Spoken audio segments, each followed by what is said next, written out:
दोस्ती में एक खामोशी होती है जो तब पनपती है जब वह रिश्ता अब सही नहीं लगता। न जोरदार, न स्पष्ट, बस धीरे धीरे बेचैन करने वाली। कभी कभी जब कोई गलती भी नहीं हुई होती, फिर भी आपके अंदर कुछ असंतुलित महसूस करने लगता है। यह दोष देने की बात नहीं है, यह आपके भीतर की आवाज है जो कहती है अब यह सुरक्षित महसूस नहीं होता।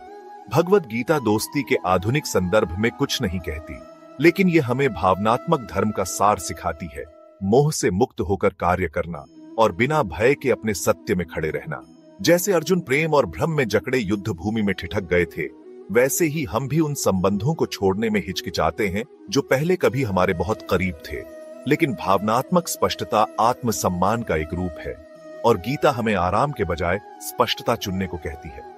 गीता हमें सिखाती है क्रोध से नहीं बल्कि आत्मसम्मान से कैसे रिश्तों से विदा लेना चाहिए। गीता बार बार बुद्धि, इंटेलेक्ट का उपयोग भावनात्मक भ्रम से ऊपर उठने के लिए करने को कहती है। जब कोई दोस्ती विषैली या असुरक्षित बन जाती है, तो हमारा पहला स्वाभाविक व्यवहार होता है उसे इतिहास, भावनाओं या टकराव के डर के कारण सह लेना। लेकिन कृष्ण याद दिलाते हैं, मन चंचल है पर बुद्धि स्थिर।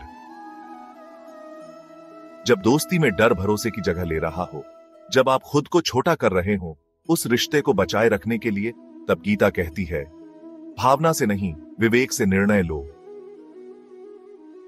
अपने मानसिक और भावनात्मक सीमाओं का सम्मान करना स्वार्थ नहीं, समझदारी है। गीता के दूसरे अध्याय में कृष्ण निष्काम कर्म की बात करते हैं, फल की इच्छा के बिना कर्म करना। जब हम किसी दोस्ती से अलग होते हैं, तब यह सिद्धांत बेहद महत्वपूर्ण होता है। हम अक्सर डरते हैं कि सामने वाला क्या सोचेगा, लेकिन भावनात्मक ईमानदारी का मतलब है परिणाम की चिंता किए बिना सच्चे निर्णय लेना। दोस्ती को खत्म करना नफरत नहीं है, यह स्वीकार करना है कि अब यह दोनों के लिए हानिकारक है।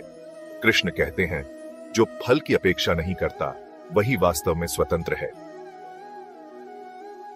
कभी कभी प्रेम का मतलब होता है सम्मान के साथ छोड़ देना। गीता हमें हमारा धर्म निभाने को कहती है, चाहे वह कठिन ही क्यों ना हो। अर्जुन के लिए यह अपने सगे संबंधियों के विरुद्ध खड़ा होना था। आपके लिए यह किसी ऐसे दोस्त को छोड़ना हो सकता है जो अब आपकी सीमाओं का सम्मान नहीं करता। भावनात्मक धर्म का मतलब दूसरों को खुश करना नहीं, बल्कि अपने प्रति ईमानदार होना है। जब कोई रिश्ता आपकी आत्म मूल्य को खत्म कर रहा हो, तब रुक जाना आत्मविश्वास की रक्षा है। कृष्ण सिखाते हैं किसी और का धर्म निभाकर सफल होने से बेहतर है अपने धर्म में असफल होना। गीता बार बार समत्व की बात करती है, सुख दुख, लाभ हानि में समान भाव रखना। जब किसी दोस्ती को समाप्त करना हो, तो यह सिद्धांत हमें याद दिलाता है नाटक मत करो, दोष मत दो, समाप्ति को शांति से करो। जो व्यक्ति चुपचाप और आत्मसम्मान से हटता है, वह अधिक शक्तिशाली होता है। आत्मा को शोर नहीं, शांति चाहिए। कृष्ण कहते हैं जो सुख दुख, लाभ हानि से अचल रहता है वही अमरता के योग्य है। गीता के 18वें अध्याय में कृष्ण अर्जुन को कहते हैं ईश्वर की इच्छा में समर्पण करो, बिना परिणामों से चिपके।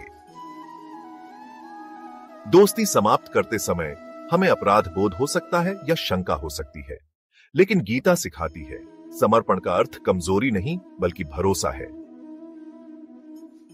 आप किसी को छोड़ नहीं रहे, आप अपने सत्य के साथ चल रहे हैं। आप किसी को सजा नहीं दे रहे, आप अपनी आत्मा की रक्षा कर रहे हैं। जब आत्मा जानती है कि जाने का समय है, तो समझाने, सही साबित करने या सुधारने की जरूरत नहीं रहती। हम अक्सर अच्छा होना और दयालु होना एक ही समझ बैठते हैं, लेकिन गीता हमें कहती है अच्छाई का मतलब यह नहीं कि हम हर चीज सहें। कृष्ण अहिंसा की बात करते हैं, लेकिन वह आत्मा के प्रति भी होनी चाहिए। अगर कोई दोस्ती बार बार आपको अस्थिर करती है, आपकी ऊर्जा को चूसती है, तो वहां रहना अपने प्रति हिंसा है। शांति चुनना, सीमाएं तय करना या उस रिश्ते को समाप्त करना आत्मसम्मान है, न कि हानि। जब आप किसी दोस्ती को खत्म करने जा रहे हो, तो उसका अंत पवित्र हो। गीता सिखाती है हर कर्म संकल्प और भावना से करें। बिना किसी को अनदेखा किए शांति से विदा लें। बंद करना केवल सामने वाले से नहीं आता, यह आपके अंदर से शुरू होता है। जब दिल अब उनके माफी या स्वीकृति का मोहताज नहीं रहता, वही असली अंत है।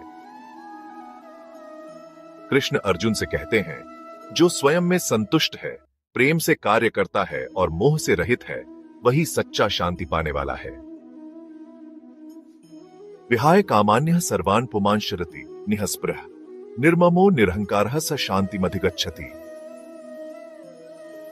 जो सभी इच्छाओं को त्याग देता है और बिना किसी लालसा, ममता या अहंकार के संसार में चलता है, वही सच्चा शांति प्राप्त करता है।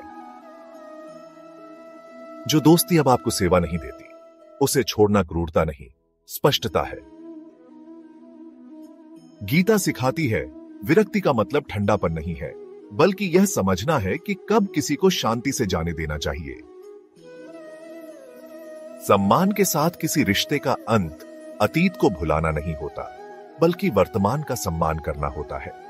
कभी कभी सबसे प्रेमपूर्ण कार्य होता है शांतिपूर्वक दूर चले जाना।